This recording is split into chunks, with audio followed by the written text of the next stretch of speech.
Hi doctor. Oh, hi Kim. Tell me. Home food suggest ಮಾಡಿ doctor ನಮ್ಮ ತೋಕಿಗೆ. ಇಷ್ಟು ಚೆನ್ನಾಗಿ ಕನ್ನಡ ಮಾತಾಡೋದು ಕಲ್ತಿದ್ಯಲ್ಲೋ ಶಬಾಷ್. ಒಂದು ಬ್ಯಾಲೆನ್ಸ್ಡ್ ಫುಡ್ ಅಂತ ನಾವು ನೋಡೋದಾದ್ರೆ ಅದರಲ್ಲಿ carbohydrate, protein, fat, vitamin, mineral ಇದೆಲ್ಲಾನು ಪ್ರೊಪೋರ್ಷನೇಟ್ ಆಗಿರುತ್ತೆ. ನಿಮ್ಮ ಮನೇಲಿರೋ ಚಿಕನ್ ಆಗಿರ್ಬೋದು, ಫಿಶ್ ಆಗಿರ್ಬೋದು, ಪೋರ್ಕ್ ಆಗಿರ್ಬೋದು, ಮಟನ್ ಆಗಿರ್ಬೋದು, ಇದೆಲ್ಲಾನು ಗುಡ್ ಸೋರ್ಸ್ ಆಫ್ ಪ್ರೋಟೀನ್. ಆದ್ರೆ ನೀವು ಚೆನ್ನಾಗಿ ಬೇಯಿಸ್ಕೊಡ್ಬೇಕಾಗತ್ತೆ.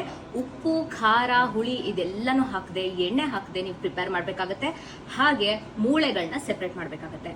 ಇನ್ನು energy dense foods, rice is a very good option. Sweet potato ಇದೆಲ್ಲ ಕೂಡ ಒಳ್ಳೆ ಆಪ್ಷನ್ಸ್.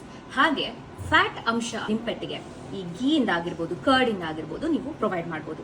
ಇನ್ನು vitamin and minerals sources vegetables ಇಂದಾನೇ ದೊರಕುತ್ತೆ, ಫ್ರೂಟ್ಸ್ ಇಂದ ದೊರಕುತ್ತೆ.